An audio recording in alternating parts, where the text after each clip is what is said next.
নমস্কার, আমি আমাশা বা ব্যাসিলারি ডিসেন্টি সম্পর্কে আলোচনা করছি। যে সিলেগা ব্যাসিলারি, ব্যাসিলাস নামে এক জাতীয় ব্যাসিলাস থেকে এই রোগ হয়। এই ব্যাসিলিগুলো বৃহদন্ত্র বা লার্জ ইন্টেস্টাইনের ঝিল্লিকে আক্রমণ করে, তার ফলে অতিসার হয় এবং তার সঙ্গে সঙ্গে রক্ত পুঁজ পড়তে থাকে।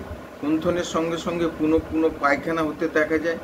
পৃথিবীর সব দেশে এই রোগের ব্যাপ্তি আছে। আবহাওয়া ও উত্তাপের তারতম্যের জন্য এই আক্রমণকে ব্যাহত করতে পারে না। তবে যেখানে জল বা খাদ্য দূষিত হওয়ার সম্ভাবনা বেশি, সেখানে এটা দ্রুত ছড়িয়ে পড়ে, একথা ঠিক। ব্যাসিলারি আমাশায় অপ্রকাশ্য হতে বা জীবাণু লুকিয়ে থাকতে বা ক্রনিক হতে পারে, তবে এটা ব্যাপক সংক্রামক আকারেই বেশি দেখা যায়। মে, জুন, জুলাই এই মাসে তখন তো মাছির বেশি উপদ্রব হয়। সেই সময় এই রোগ ব্যাপক আকারে দেখা যায়। জীবাণু বহনকারী মানুষ বা ক্যারিয়ারের মাধ্যমেও এই রোগ বিস্তার করে লাভ করতে পারে। যারা পুরনো রোগে ভুগছে তাদের অন্ত্রে ঘা বা রোগে মাঝে মাঝে অল্প অল্প হতে দেখা যায়। তারা শেষ পর্যন্ত ক্যারিয়ারে কম হয়, তবে অ্যামিবিক এর থেকে এই রোগের মানুষের ক্যারিয়ার কম হয়। লক্ষণ যেগুলো হচ্ছে, জীবাণুগুলো অন্ত্রের লিম্ফ নালীগুলোকে গ্রন্থি বা মিউকাস মেমব্রেনের বিস্তার লাভ করে থাকে। অবশ্যই জীবাণু সাবমিউকাস কোট বা বিস্তার লাভ করতে পারে না। মিউকাস মেমব্রেনে ক্ষত সৃষ্টি করে, তার ফলে বের হয়। অনেক সময় ক্যাপিলারি থেকে বের হয় এবং তখন পায়খানা রক্ত দেখা যায়। সেটাকে আমরা রক্ত আমাশা বলছি। নেক্সট হচ্ছে সেকেন্ড নাম্বার, অনেক সময় তীব্র আক্রমণ হলে হঠাৎ পেটে ব্যথা হয় এবং তারপরেই অতিসার শুরু হয় তার সঙ্গে বেশি। তারপর হচ্ছে তৃতীয় নাম্বার হচ্ছে প্রায় অতিসারের জন্য মূত্রহীনতা হয়। 4 নাম্বার হচ্ছে অনেক সময় জ্বর হয়, কম বা বেশি। জ্বর বেশি হলে 101 থেকে 103 ডিগ্রি অবধি উঠতে পারে।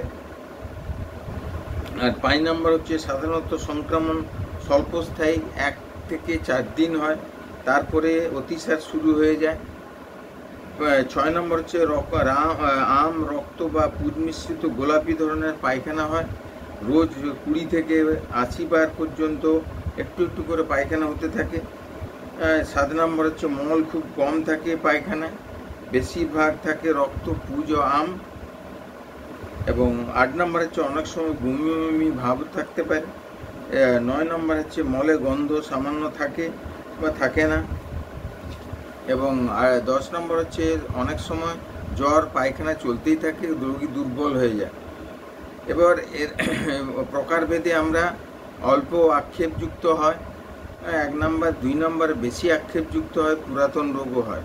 অল্প আক্ষেপে যেসব লোক খুব স্বাস্থ্যবান, যাদের ইমিউনিটি খুব বেশি, তাদের জ্বর বেশি হয় না। আক্রমণ ততটা বোঝা যায় না। সাধারণত উদরময় মনে হয়, কম পড়ে, মল পরীক্ষা না করলে রোগ ধরা যায় না। আচ্ছা, বেশি আক্ষেপের ক্ষেত্রে দেখা যায় এই ধরনের রোগ হঠাৎ মানুষকে প্রবলভাবে আক্রমণ করে থাকে। খুব বেশি জ্বর এবং পেট প্রবল ব্যথা হয়, কুণ্ঠন হয়, ঘন ঘন ব্যথাযুক্ত পুঁজ, ও রক্তসহ পায়খানা হতে থাকে। এবার পুরাতন রোগ অনেক দিনে ভুগতে থাকলে রোগের উগ্রতা থাকে না। পরিপূর্ণ মাত্রায় ওষুধ না খেলে রোগ কমে যায় বটে, ক্রনিক হয়ে দাঁড়ায়। এইটা হচ্ছে ব্যাপার। আর জটিল উপসর্গ শিশুদের অনেক সময় অতিরিক্ত হয় প্রবল রোগ হলে, এবং ঠিকমতো চিকিৎসা না হলে মৃত্যুবৎ অবস্থা হয়, এমনকি মৃত্যু পর্যন্ত হতে পারে। অনেক দিন হলে ঠিকমতো রোগ না সারলে তার থেকে এন্টেরোকোলাইটিস হয়, এবং ক্যান্সার হতে পারে। আর নেক্সট হচ্ছে মাঝে মাঝে হঠাৎ আক্রমণে প্রচুর পায়খানা, ডিহাইড্রেশন হয়, কলেরার মতো খিঁচুনি মেয় হয়। এবং নেক্সট হচ্ছে সন্ধিবাত বা মস্তিষ্কের ঝিল্লি প্রদাহ দেখা যায়। এর জন্য যে সমস্ত আনুষঙ্গিক ব্যবস্থা, আক্রমণ অবস্থায় পায়খানা চলাকালে কেবল গ্লুকোজ, ডাবের জল, বার্লি, হাইড্রোপ্রোটিন, প্রোটিনেক্স এইসব জাতীয় ছাড়া অন্য কিছু খাওয়া একবারই কর্তব্য নয়।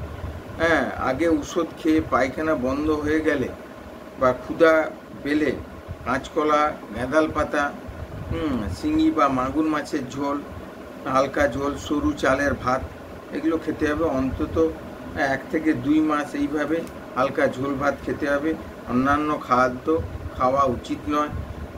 এবং নেক্সট হচ্ছে, দ্বিতীয় হচ্ছে, পেটে ঠান্ডা একবারেই লাগানো উচিত নয়। হ্যাঁ, ছাগলের দুধ কিন্তু খুবই উপকারী, যদি পাওয়া যায় সেটা খেলে ভালো হয়। তাছাড়া রোগ কমে গেলে রোজ দই, ছানা প্রভৃতি খাদ্য খেতে হবে। দুর্বলতা কেটে গেলে বল সঞ্চার হবে। এইটা